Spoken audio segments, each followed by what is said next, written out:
നമ്മൾ അറബി നാട്ടുകളിൽ നമുക്ക് സുലഭമായി കിട്ടുന്ന സാധനം ഇപ്പോൾ നമ്മളെ ഈ കൊച്ചു കേരളത്തിൽ ഇഷ്ടം പോലെ കിട്ടുന്നുണ്ട് അല്ലേ. ഞാൻ ഇന്നലെ ഒയ്യൂര് വന്നപ്പോൾ കണ്ടത്, അപ്പോഴും ഞാൻ മേടിച്ച്. ഞാനിത് സൗദിയിലൊക്കെ നിൽക്കുമ്പോൾ ഇഷ്ടം പോലെ തിന്നിട്ടുണ്ട്. ആ ഒരു ടേസ്റ്റ് മറക്കാൻ പറ്റത്തില്ല. ഇത് പിന്നെ നമ്മളെ ബ്ലാത്തി, നമ്മളെ നാട്ടിൽ ബ്ലാത്തി എന്ന് പറയും, കൊല്ലം നാട്ടിലോട്ടൊക്കെ. നിങ്ങളൊക്കെ നാട്ടിൽ എന്താണെന്നുള്ളത് എനിക്കറിയില്ല കേട്ടോ. ഇഷ്ടം പോലെ നിൽപ്പുണ്ട്. കുറേയൊക്കെ ഒവ്വാൽ കൊണ്ടുപോയി, പിന്നെ ബാക്കി കുറച്ച് ഞാൻ പിച്ചേതാണ്. ഇനി കുറച്ച് നിൽപ്പുണ്ട്.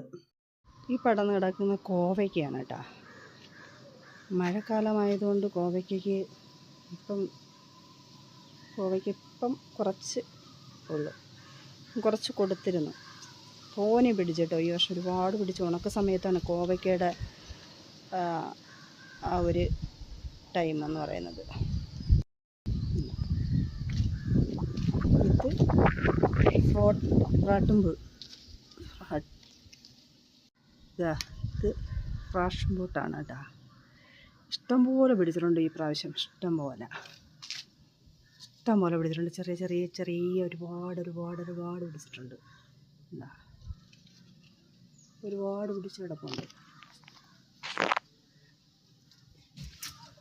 ഇത് ബ്രൗൺ കളറാവും.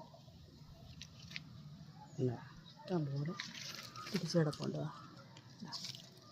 ഒക്കെ ഇഷ്ടംപോലുണ്ട്.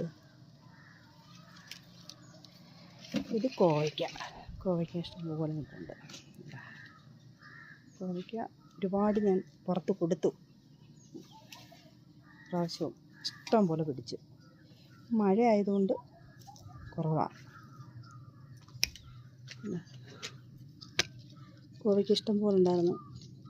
ഇപ്പം മഴയല്ലേ, മഴയായതുകൊണ്ട് ഇല്ല, എന്നാലും പൂക്കുന്നുണ്ട് ഇഷ്ടം പോലെ. ഇത് ബ്ലാത്തി ഉണ്ടാ.